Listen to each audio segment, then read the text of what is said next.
All right, so can you tell me like more about you, your industry, and what do you do? Yes, so I'm Bence. I'm 18. I'm gonna turn 19 in a few weeks. I basically started entrepreneurship since I was a child. So I used to like resell sneakers. I was always like kind of doing my own stuff in a way. But like only like a year ago, I really started to like, be like do an actual like business. So I found SMMA. Um, and basically, I scaled in 1 month to 10K with my business partner. That's something a lot of people who know me or saw my YouTube video know that I scaled quite fast.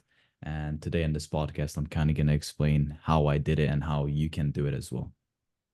Yeah, definitely, definitely. Quick question, what made you like start SMMA and not choose another like business model?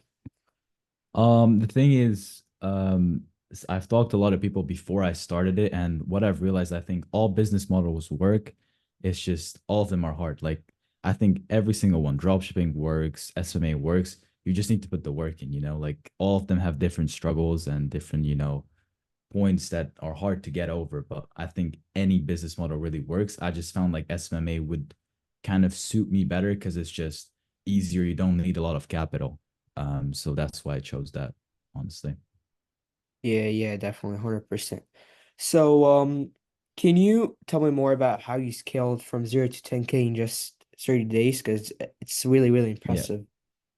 Yeah. So instantly like I just wanted to drop out of school. So I just wanted to make this shit work as fast as possible. Obviously, I found a business partner. I was in a coaching program. His name's Kayan. We still work together to this day. So that obviously helped. If you have two people, then two times the amount of work. But the main reason why we succeeded is because we did not focus on, for example, building websites or, focusing on the back end stuff of things, right? So we Yeah, just kind of focused on doing as much outreach as we can. So we focused on volume and kind of figuring out what methods work. So what scripts, what like Instagram DMs, cold calls, whatever work. And we kind of went full in on SMS outreach through Go High Level, which is a software a lot of people know yeah, about in the SMA space. So we went on SMS, we did cold calling, and those were the two main ones we did. And we were doing around like 1,000 outreach a day. So we were going absolutely crazy, booking yeah, around 10 meetings. And yeah, it was just basically a numbers game, We did way more than our competition. And yeah. yeah, definitely. That's really good. Do you guys still run SMS to this day, or is it just B2B ads right now? Mainly ads, mainly ads. Ads is definitely once you scale this the better option, 100%. Yeah, 100%, yeah. And what industry are you guys in the SMMA? The med spa, permanent makeup clinics and med spas. Yeah, I know. Cameron England. He's in Yeah. the Mansville. Yeah, it's really big over there. Yeah. So you mentioned that it's just cold calling and basically SMS just to land those first client. And was sales kind of like a big factor too? Because I know like offer plays a really important role Right. on getting this clients. And how'd you guys kind of have your offer set it up Yeah, the very together? good question right there. So with sales, for example, me, I was never really good at sales. Luckily, my business partner is really, really good at sales. So he was the one Yeah, basically talking on the sales calls. I was also on the sales calls, but he was the one kind of handling the objections and all of that.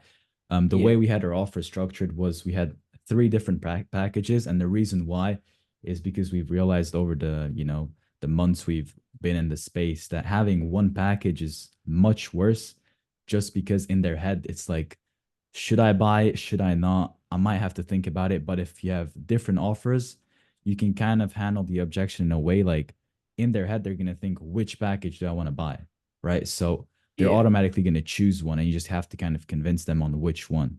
So that's something that set us apart. Definitely having three different offers that they can choose from. So they have, it's not just one thing and it's a yes or no. It's like, which one do I want? Yeah, definitely, definitely. Yeah, that's a really good idea of having three different offers. And do you guys follow the same sales process? So from the cold call or SMS to an intro and the demo where you guys like show them the pitch deck and all of that? No, we just scheduled from like the SMS, we just scheduled a demo call and we just closed them on there. Oh, gotcha. We didn't All right. even have any sales script, nothing. It's just my business partner just kind of he's just naturally talented at sales, so he Mm, was kind of closing clients yeah. quite easily. Yeah, that's really, really helpful. Yeah, definitely. And quick question. So let's say a lot of people, like let's say someone who got another different business partner with him. How do you guys split the load? So is he gonna be Um, like the sales guy and then you're like the back end mainly, or how do you guys split that up? Right, right. So, for example, for us, as you said, he was mainly focusing on sales and team management. I was focusing more on the outreach side of things and more of the service delivery. So, for example, in sales, he was the guy who, like, if he has an idea and I have an opinion as well. Like at the end of the day, he's the one who's going to decide on that specific factor. But if it comes to outreach, if I say let's do SMS, we're going to do SMS. If he wants to do, demo calls, intro calls, that's his decision. And team management, talking with clients, hiring VAs, that's all him as well. Oh, I see. So you basically do the media buying and then the outreach, just getting him the Yeah, appointments and you take care of the sales and the leadership. exactly. Obviously, we did everything kind of together, but Yeah, mainly yeah, those were the definitely. parts we split up. Yeah, definitely. Yeah, yeah, yeah. And where are you guys at right now? Like monthly Right wise? now, I'm currently in Germany for a little bit. I was just in Mm. Marbella, Spain, not long ago. And we're planning to move to Dubai at the end of the year. Oh, that's awesome. That's awesome. Yeah. And w when did you start SMMA? I should have asked you that like the I beginning, but started uh I started last year, January 1st. I remember January 1st, but then I didn't really go all in. So I was like kind of like just doing it 50% of the way. And then I yeah. think in March I went all in and then I scaled after 1 month. Gotcha. And So a bit more than a year ago, yeah. yeah, yeah. And how big is it right now? Like how much are you guys making on average per month with your SMMA? On profit or like revenue? You can say your revenue. You can say whatever you want, honestly. I just say profit because revenue is just I don't really count that because like Yeah. it doesn't really matter. But a profit like 28K around that mark. That's pretty good, yeah. It's pretty good Obviously, we money. have to split that into two, but it's quite good. But the thing is, Yeah, SMMA definitely got harder in this specific year because just because of the economy in the US and everything, it's much harder to sign clients. So right now, yeah, for people starting, it's definitely not as easy as when I started. It's still very possible, but you really have to put in more work and have a way better offer because it's much harder. I'm just gonna keep it honest for most people starting. yeah, definitely. And would you say it's more harder on getting people on the Zoom call and then closing them, right? Yeah, a lot of people, they don't just buy it like from a random stranger anymore. You really have to Yeah, kind of grow your personal brand as well. It's something I'm looking into doing as well. I still haven't done it, so I can't really speak on it too much, but I do know it helps in the space if you put yeah, yourself out there. yeah, definitely, definitely, yeah. And what is your opinion on having a mentor to help you achieve your goals and kind of like scale up your business? I definitely recommend having a mentor if you kind of it's I wouldn't really like okay, so I do recommend having one because I had one as well, but it didn't necessarily help me, I would say. It helped me find my business partner, which was good. Yeah, But the thing is, I think mainly in the SMA space, and I tell this a lot, everything you need is on YouTube. You like there's no secrets in SMA. It's really just putting in the work. The only reason you need a mentor is for him to push you to actually do the work. But when you actually join the program, you're gonna realize any program, it's like basic information. Like you're like, shit, I should have known this already. So I yeah, don't think there's any secrets or any like strategy that you would need that you can't find online already for free. Like I've shared yeah, everything from my agency on my YouTube for completely free. So for like anyone watching in the SMA space, I keep it completely honest. I don't care about, leaking everything. So you just copy and just do it. yeah, definitely 100%. Are already like everything online these days. Yeah, yeah. But yeah, especially like a lot of books. Do you read any books? Yeah, I used to read, but I'm not really reading that many. I'm mainly into Mm, like audiobooks and stuff. So like when I yeah, work, I do listen to it. yeah, Um, but yeah, I don't really have any specific recommendations, mainly just the main ones most entrepreneurs be gotcha. Yeah, saying. yeah, yeah. And what do you guys envision or like want your agency to be like 3 to 5 years from now? Do you guys want to like do you guys have any plans? Yeah, nah, definitely get the fuck out of the agency space because I don't really like it anymore. I'm not gonna lie. Yeah. I just find it a bit boring. So yeah, we're definitely gonna transition. And I'm also doing crypto on the side right now, kind of Mm, getting big into that. Made yeah. quite good money off that as well. So I'm kind of, pivoting towards different type of business models, as well Yeah. as yeah, opening physical stores and stuff. I have some big plans in the future. Yeah, definitely. Yeah, definitely. That's awesome, man. Yeah, definitely. And do you have any specific morning routine that you follow? Because I know a lot of like people are like trying to like figure out what they should follow and stuff. So that's a very good question. Morning routines, right? When I started my agency back in, as I said last year, this is how my day looked like. I woke up, went to school, came back, just worked on my agency. I didn't have like, I come home, train, eat. All I did is just work on my agency. I didn't have Yeah. any specific sections and do outreach, do this, anything that would make me money. I just did it. There was no time for me to have a schedule, right?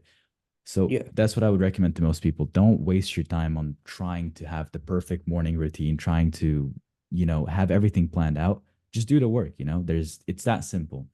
You can keep planning. Obviously, it's going to benefit you, but realistically, most people are not going to follow it through. It's better if you just don't even think about it. You just do the work. Yeah, 100%. Definitely. Yeah. Um, so what advice would you give to your 16-year-old self, like 2 years ago?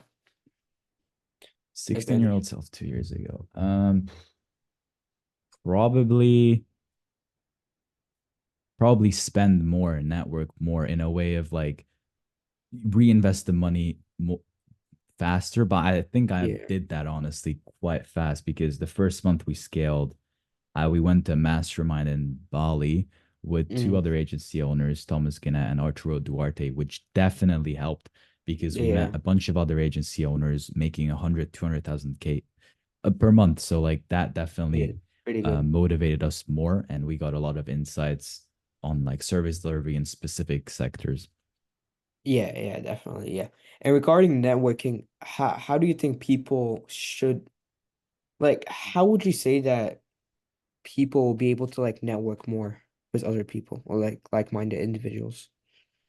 Keeping it 100% honest, if you're not making money or not providing value, like there's no chance for you to network. Just don't even bother because you can't really network if you have nothing going on for you. Yeah. That's just the harsh truth of it. If someone like is trying, like if I'm trying to network with someone, they're either on my level or on a higher level than me, so I'm trying to get something out of it, and that's I think how 99% of people think. So there's really no point of you focusing on a networking aspect until you made money. So I would recommend Yeah. focusing on just lock in, make some money, and then you can start networking. Yeah, 100%, definitely. Yeah. What are your top three tips on people for getting better at sales? Because sales is kind of like one of the most important skills to have. So as I said, sales is mainly what my business partner does, but obviously Yeah. I know everything what he does. And the main thing I would recommend is, let's take this scenario, you're hopping on a sales call. The first thing you should do is don't jump into your offer instantly. Don't open up your presentation. You have to connect with them on a deeper level. Like, let's say for you, for example, I would instantly spot that, you have a nice setup with a microphone. I see you have a whiteboard. You bring that up, you ask questions, right? For example, in Yeah. our specific niche, it's mainly permanent makeup and med spas, right? A lot of them have Yeah. tattoos. And what we basically did is we hopped on a call and we started a conversation about their tattoos. And we started making up fake stories like, we're trying to get a tattoo next year. Do you have any recommendations? Stuff like this. So they open up more towards you because people are not going to buy from you. Even if you have the best offer in the world, they're only going to buy from you if they trust you, right? Let's Yeah. say if you tell your friend, look, I have this idea, let's buy it, he's more likely to buy it because he trusts you, but he's not going to Yeah. buy it from someone who he doesn't know. So if you connect with them, that's what I would recommend. Like, don't look at it as a sales call. Look at it like just a conversation. Like people overcomplicate it too much. You need to really just go with the flow and kind of just actually talk with them on a natural level. Because I have many sales calls where the guy actually even invited us to go travel with him. And it was Oh, just a yeah. 1 hour sales call because we connected with him on such a level that he actually liked us a lot. So yeah. Yeah. And how do you guys kind of connect with them in the cold call in order for them to transition from the cold call to the demo call? So for them to show up. Right. So the cold call, we don't try to explain to them the systems. We kind of just, our main goal is to just get them on the meeting, right? So that's Yep. all you should focus on. We make up fake stories. We used to say, like, we're going to get you 100 appointments. Once you're on the call, we basically just convince them why it's not a good idea. All you need to do is when you do a cold call, is just do everything in your power to get them on that call. Okay. Don't try to sell them. Don't try to explain. Just keep it really simple. What we used to say is, they don't have to pay anything. We get them 15 appointments guaranteed every month. And we just told them it's like a 15-minute Zoom call, nothing crazy. And yeah, we schedule the time with them. That's pretty solid. Yeah. Yeah, 100%. Yeah. And then what have been kind of like some of your biggest learning curves or like experience in running an agency so far? Definitely client relationship. That's something a lot of people overlook, like maintaining your clients, right? A lot of people lose Yeah. them after a month or two. That's really something you have to, look into, as well as team building is very overlooked as well. How to hire people, how to manage people, how to have a proper training set up for them. These are things that a lot of people don't know about in the space. All they think about is sales, outreach, and service delivery, right? Those are Yeah. the simple ones, but then scaling is really difficult. Mostly in the agency space, you really need to, know how to run a team. Yeah, definitely. Yeah. And do you guys have any kind of like weekly or like daily team calls to build the culture? How do you guys build your culture like in your agency? So what we have is right now, since we're basically outsourcing everything we can, we have two operations managers. One of them, hires all the VAs, and one of them talks with our clients, and only those two people talk to us directly, right? So they Okay. manage the team. Obviously, we had to train them like we did. You shouldn't hire someone until you don't know how to do it. So that's what Yeah. we did. And they're the ones talking with the clients. And then they send us, their weekly KPIs, all of that. So we have everything tracked and we go over the numbers with those two operation managers. Oh, that's perfect. Yeah, that sounds like a really good plan. And then do the operation managers make some even better relationships with the VAs, right? Like they probably have Yes, yes, weekly and daily calls. yes. All right, gotcha. And then talking about the client reputation, how do you guys Mhm. hold it for more than 1 to 2 months?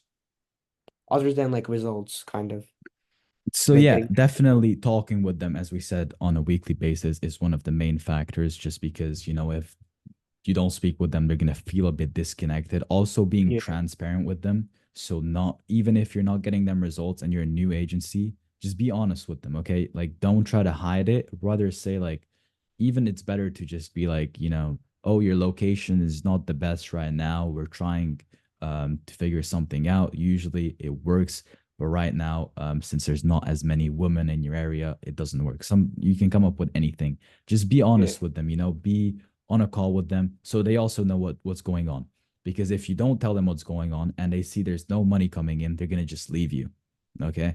But if you yeah, talk with them, you can kind of persuade them to keep working with you, even if stuff are not going well. Because we had that at the start and we had clients who worked with us for 4 or 5 months and we didn't get any results for them. So yeah, it's definitely about just keeping them in there and talking yeah, with them. definitely.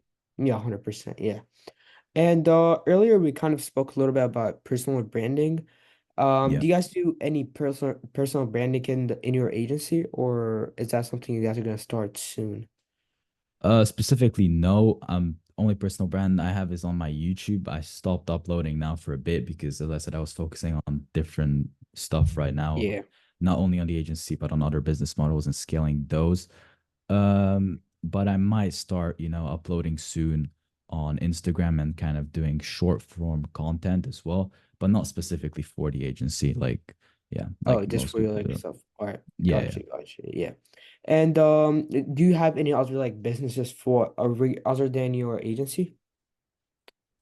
Um, right now, not really. I mean, as I said, I'm doing crypto as well. Those are the main two things. Oh, And the agency, yeah. I also had a program, coaching program for my SMMA, but right now, I kind of have it on hold. I don't really let any people in right now just because, as I said, we're really busy with my business partner. So Yeah. we don't really Yeah. have time to manage that. Yeah. So the last question of the podcast was actually from someone who, like this question was from someone who I had last time. So I do this where like you will give me a question at the end of this where I'm gonna ask the next Okay. guy. So the question is, if for whatever reason your business completely disappeared tomorrow and you cannot start it all over again, what field of work would you go into and why? That's the Okay, question. that's a very good question. If SMMA Yeah. would die, I wouldn't be worried at all because I would go into reselling shoes. I did that like for a while before I even started this. I have a lot of connections in that business. I've been doing that since I was like 14. So I could easily scale that to at least 10K a month, like guaranteed, Yeah. and then probably open up a sneaker store. Gotcha. It's pretty good. Yeah. And then what question would you like to ask for the next guest? Next guest. That's a good question. Wait, let me think Yeah. about it. Yeah. What business would they do if like the internet was fully shut down and they would have no access to it? Like how would they make money? Like would they be scared because since most people are like in this digital world, would they be able to actually scale a business outside of the internet? Pretty solid question. Thanks. And yeah, and you said I should ask you a question as well, right? Yeah, sure. Okay, perfect. So where do you see yourself in the next 5 years? So honestly, in the next 5 years, I plan on starting a couple of tech companies like online. Like Okay. SMMA was just like the beginning, so I can learn those valuable skills. So like the marketing, the Smart. Yeah. leadership, the sales. And then eventually I have another show for tech startups. So that will Okay. also hopefully if I get more people from there, I'll be able to learn some other skills as well and network with them. And just from there start my own tech startup basically. Okay. Wow, that's Yeah. really good. I know that tech is a really good industry to get into because there's a lot of money to be made as well. Yeah. Plus Um, AI is like it's like exactly. this the time for it right now. Yeah. Definitely. 100%. 100%. Yeah, no, Yeah. I like your way of thinking of, getting into SMA. Definitely that teaches you all the basics. That's Yeah. what something as well I would say to most people. Like with SMMA, I wouldn't recommend doing it like really long term unless you like Yeah. truly enjoy it, then go for it. But for Yeah. most people, it's a really good starting point, but then you should learn to transition. Transition. Yeah, And 100%. about transitioning is really important, like adapting as well to new things. Yeah. For me and my business partner, the reason why I think we're always like doing new businesses, going on new stuff, always networking, taking risks, is because we've lived in multiple countries. And I think that helped a lot when I was a child. I had to always find a new friend group, Yeah. always adapt to that specific country, learn the language. Yeah. And I feel like that is something that most people find hard if they grow up in their hometown and they're in that same area their whole life. So, as Yeah, my final 100%. advice, I would recommend if that's how you grew up, which most people are. I would definitely recommend once you make money, just move out, travel, and kind of experience the world and build Yeah. connections that way because it's going to help you a lot. Yeah, 100%, definitely. Yeah. All right, man. Thanks so much for this 30 minutes, kind of. No Yeah. worries, man. It's my It was a pleasure great to be on your talk. show. Yeah, it was a great talk, man.